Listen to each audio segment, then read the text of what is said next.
Hello everyone, this is Dr. Surya. Today we are going to see about surface tension. So before going into surface tension, you should be clear of two concepts, that is your cohesion and adhesion.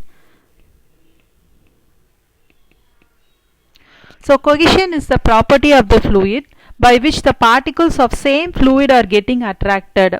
So surface tension is mainly due to this cohesive property of fluid. That is, cohesion is some clinging together of molecules or atoms within a substance itself. Say for example, if the raindrops are there, cohesion, it is only by means of cohesion it causes the formation of water drops when it is raining. These water molecules cling together to each other to form drops. That's the best example for a cohesion. And adhesion is the property of a fluid by which particles of different fluids or solid and fluid are getting attracted. Capillarity is mainly due to adhesion property of the fluid. So the best example I can say that raindrops are formed due to cohesion, and these raindrops, when you can see that in the leaves you can see the raindrops, and these drops cling to the other surfaces. Leaf is other surface and drop is a water surface and leaf is a other surface. So both only because of adhesion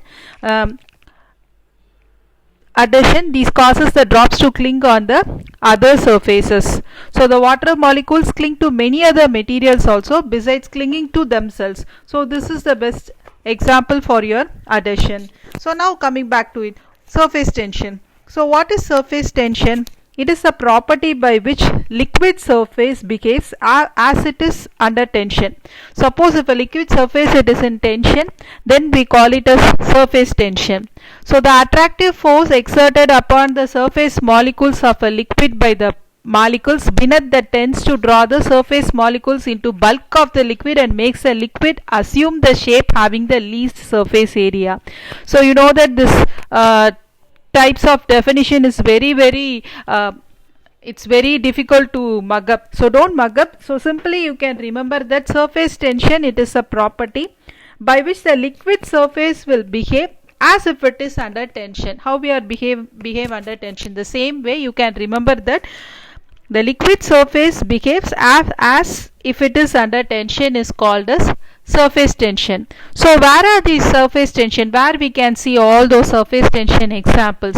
So first, if you see that you can see that in surface tension impact, so morning dewdrops in a spherical shape you can see on leaves and beads this is due to the surface tension. And another property is that you can see the mercury in the thermometer, it will not stick to the wall of the tube because of the surface tension. And separation of oil and water, it is also caused by the difference in the surface tension between the two liquids. And we can also see that some of the water insects will be able to walk in water. This is also based upon the surface tension. And another is that some of the tents, that is your rain protector, so this is also the example of your surface tension. And some of the paper clips will float in water, so this is also one of the example for the surface tension. So many a times we are using the surface tension, and I can say that the property of the surface of a fluid, it will allow it to resist an external force because of its cohesive nature of the molecules, and that is called as surface tension. So I will give you the definition.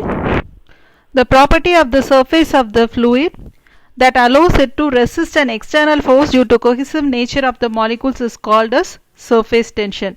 So this cohesive nature is a major part here. Now we are going to see some small derivation, that is surface tension on liquid droplet. So consider this to be a droplet, one single droplet of a liquid of radius r. So radius we are going to assume it as r. So this liquid droplet is having a radius r. On the entire surface of the droplet, the tensile force due to surface tension will be acting. So this is the tensile force. So this is the tensile force, it's acting on the surface. So we are keeping that, let sigma be the surface tension of the liquid.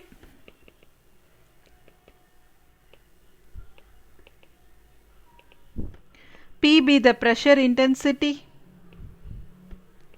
inside the droplet.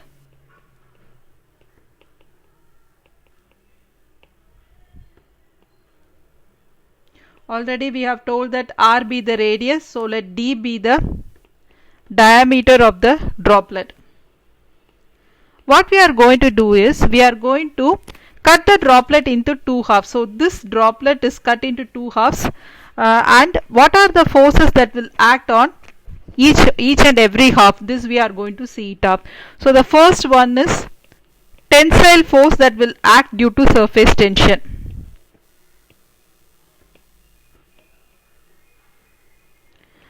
So some tensile force will be acting due to surface tension. So this tensile force, where it is acting, you can see this is acting along the circumference. So along the circumference it is acting. So we have to write the tensile force due to surface tension acting round the circumference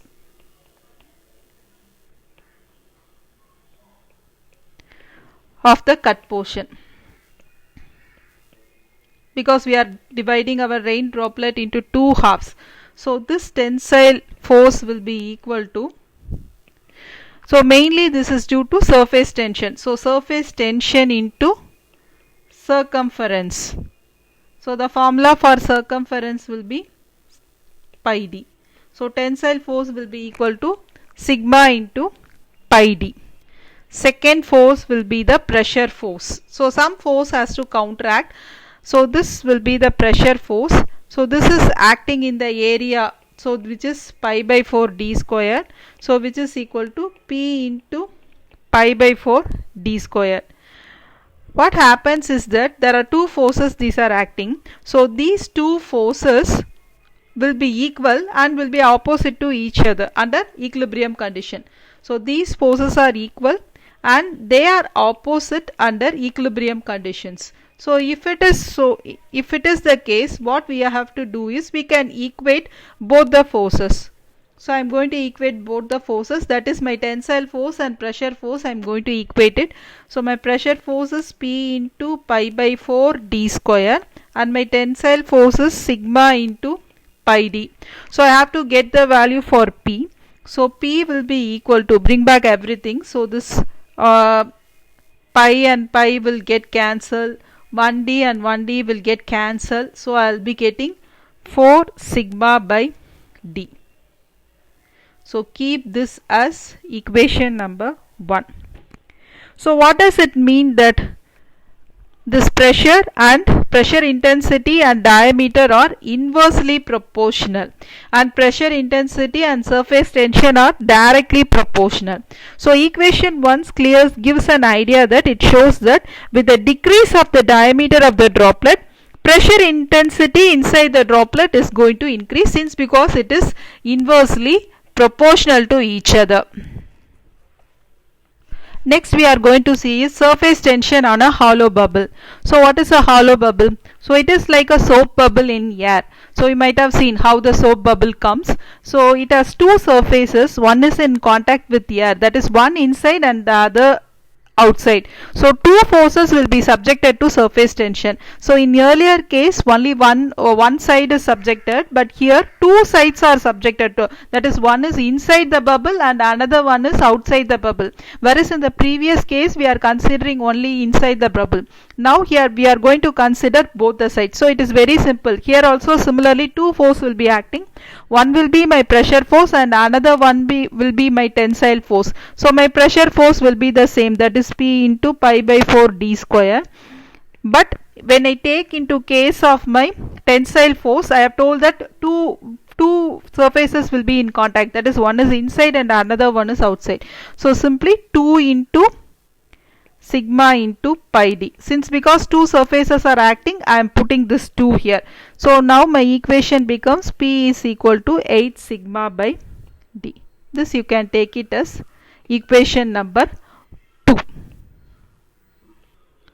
Next we are going to see surface tension on a liquid jet. So what does this liquid jet meaning? So jet is a stream of liquid that is projected into a surrounding medium. Say for example, if you are having some hose pipe or nozzle, whatever may be. So this from the jet it will be projected, from the nozzle it gets projected, or from the opening it gets projected. That is called as a jet of water. So this jet can travel long distances without dissipating. So for that we are going to get the pressure intensity formula. So what we are going to do is we are going to consider the liquid jet whose diameter is d and length is going to be L. Let P be the pressure intensity inside the liquid and sigma be the surface tension of the liquid. So here also we are going to consider the equilibrium. So when you are considering the equilibrium, what you have seen in the last derivation is something the same. There will be two forces that will be acting on it. One will be the force due to pressure and another will be the force due to the surface tension. So the force due to pressure will be equal to pressure into area. Here I am taking that P into area of the jet, which is equal to P into L into D. And next will be the force due to surface tension.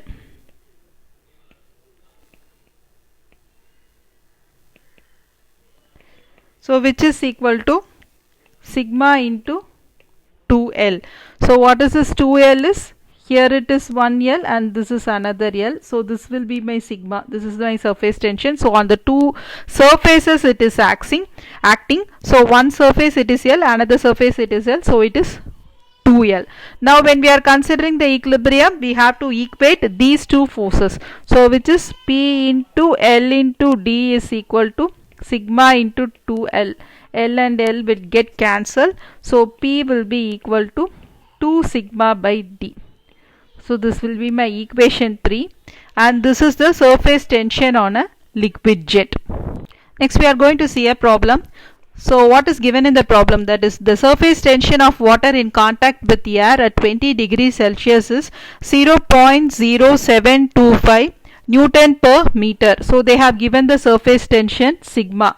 Sigma is equal to 0.0725 Newton per meter.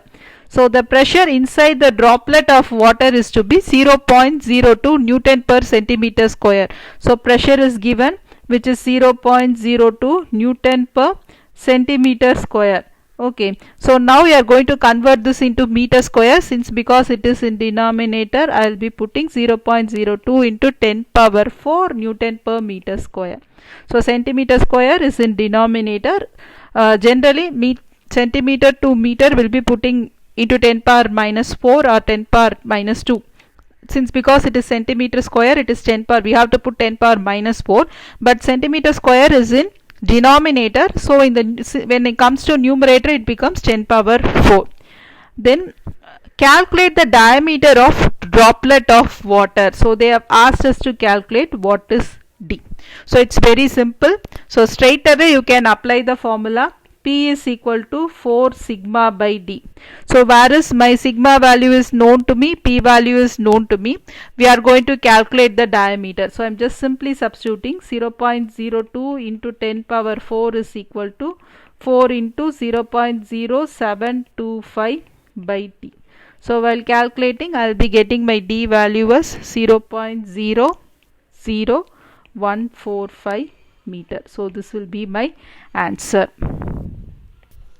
The next problem is find the surface tension in a soap bubble of 40 mm diameter when the inside pressure is 2.5 Newton per meter square above atmospheric pressure. It is also a easy problem. So they have asked us to determine what is sigma, but the given data is diameter is given, which is 40 mm. So when converting into meter it becomes 40 into 10 power minus 3 meter. Then they have given the inside pressure is 2.5 Newton per meter square, which means P value is given as 2.5 Newton per meter square, and clearly they have given it is soap bubble. So straight away apply the formula. P is equal to 8 sigma by D. So P is 2.5 is equal to 8 into sigma by D is 40 into 10 power minus 3. So sigma value will be equal to 0.0125 Newton per meter. Thank you. Happy learning.